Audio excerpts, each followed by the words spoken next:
I don't think I've done a video like this in a really long time. It's where I go out and I look over the internet for some resources that everyone can use that are free so that you can learn with your kids. And today's video is gonna center all around holiday stuff, and I can't wait to show you.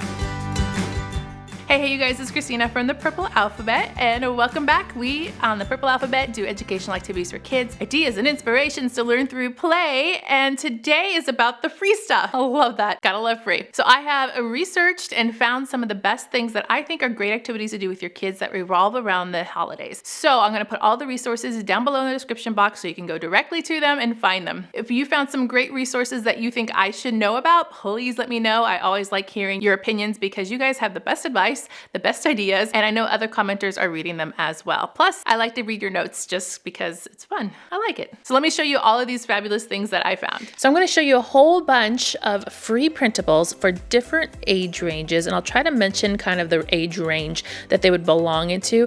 What's really important to me for you guys to know is that age range is a little bit subjective. Every child is different. So just keep that in mind and find things that could be for your child specifically. Everything that I show you, I'll put up here at the top of my screen where I got it from so that you can go find it down in the description box really easily. This first one is probably the youngest activity that I have. This is probably for your late toddler and preschool age. Your kindergartner probably already knows the skills, but basically this is a cutout puzzle. This one comes in black and white, so if you want to save some printer ink, you can do the black and white option. You can also print it out in color, but there's numbers on each puzzle piece, and then you're supposed to cut them out and paste them to match the gingerbread down here at the bottom. So for instance, this is one gingerbread, so you need the one puzzle piece. And then once you've glued down all of the pieces on here, it's going to form a picture. On the other side, we have the same thing, just a little bit harder because these are math problems down here. So you have to solve the math problem first in order to find the number that matches with the puzzle on top. Cutting and pasting is a really, really important skill that you need to be working on in preschool and kindergarten. And if you're not doing it, then this is a perfect opportunity to do it. It's a really fun way to cut out all the squares and then to paste them down. Excellent for fine motor, and it just strengthens those hand muscles. So very important skill to start at. I really like this because it does have the cut and paste option, and that you can do it in both black and white and color. This is probably the next step up as far as skill level goes. It is a holiday graph. You have an opportunity to color the picture here up at the top if you wish. You don't have to, because the object down here is to graph how many each of the pictures there are in the giant picture. So there's Santa Claus here, so you'd count the Santa Clauses and then have your child graph using different colors. And then over here there's a column to actually count. So probably the next level up for your preschoolers can probably do this, and your kindergartners should be able to do this. This is great visual perception and really finding the different objects, visual discrimination. I would recommend, if your child has difficulty finding them in this big hodgepodge of a mess here, by coloring them and counting them as you go. Just a little tip to help it make it easier. This one is for your writers, so probably your kindergarten level who know their letters and know how to write properly. This is called Label the Christmas Scene. And so what we have here is a bank full of vocabulary that you would match up to the boxes here that point to the object. So they're doing several things. One, they're learning some vocabulary. Secondly, they're practicing their writing skills. They're also learning the taller letters go here and which letters go down to below, and then they're looking for the matches. So this one would be boy, this one would be girl, and so they're doing a whole bunch of different skills here in once, and of course they can also color the picture. This one actually has two different scenes, and I put them on front and back as well. I'd say this one can go up from kindergarten and up, maybe preschool if you help them, but the thing is that this picture has a whole bunch of things for visual discrimination to look at. There is a list at the top that tells you exactly what you're looking for. The first one says snowman with a hat on. Look for the snowman with a hat on and then check it off your list or color it in. I see him right here. This helps with visual scanning. It's kind of like those Find Waldo kind of things, but there's a different thing to find in each one of here, and then you can color them all in. This activity helps your child so they can work on concentration and also for visual scanning when they're looking at this picture. Because the picture is in all kind of a humble jumble mess, it's not going like left to right like we would for reading. It just helps them to exercise those muscles and looking for those objects. Here is is another vocabulary lesson with labeling. Once again, the cut and paste. You're going to see me do a lot of cut and paste with my kids because I like them that much. And of course you can color, but you have your word bank down here with all the different words. This one actually had 2 different ways to use this one. This one is not a cut and paste. It's just a plain labeling, so you could practice your writing and letter formation.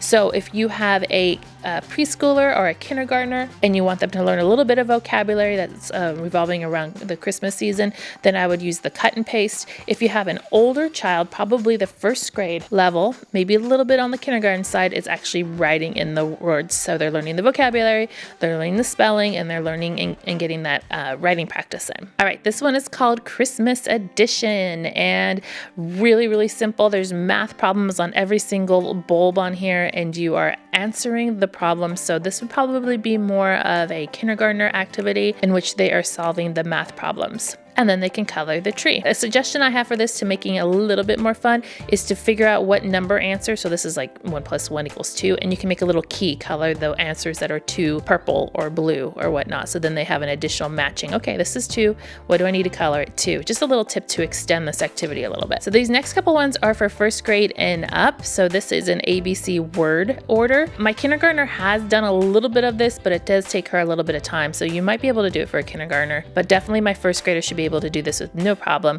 So basically taking the words in the word bank, doing some writing practice, and writing them in here in numerical order of which comes first. This is definitely first grade or above. It's taking the word Christmas and finding something in the room that starts with that first letter.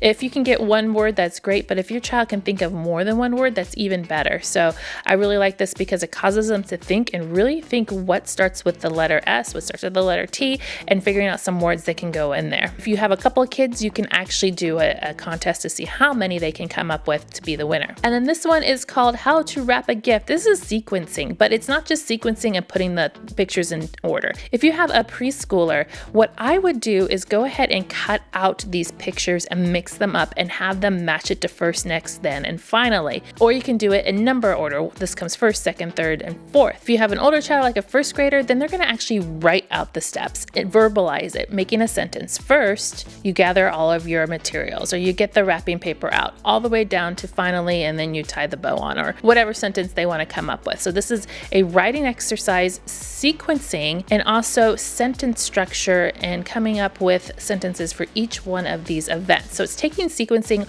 one step further than you would in preschool, where you would just arrange the pictures in order. Does that make sense? On the back, there's another one. It's called How to Decorate a Christmas Tree. It's the same thing. These are skills that children know the order of and what they come, but now they're just going to verbalize and put it in writing.